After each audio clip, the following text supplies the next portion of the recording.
How to get Whatnot credit. Well, it's pretty simple and a quick process, so without any further delay, let's jump right into the video. Start by heading over to your application Whatnot. Enter your login credentials and make sure that you are logged into your specific account.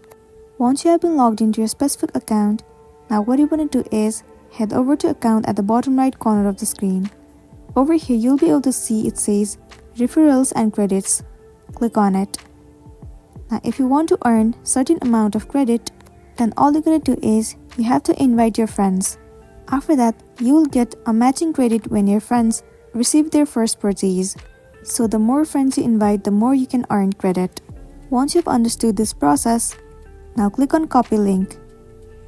Once the link has been copied, now you can send this link to any of the person that you want to invite to join Whatnot.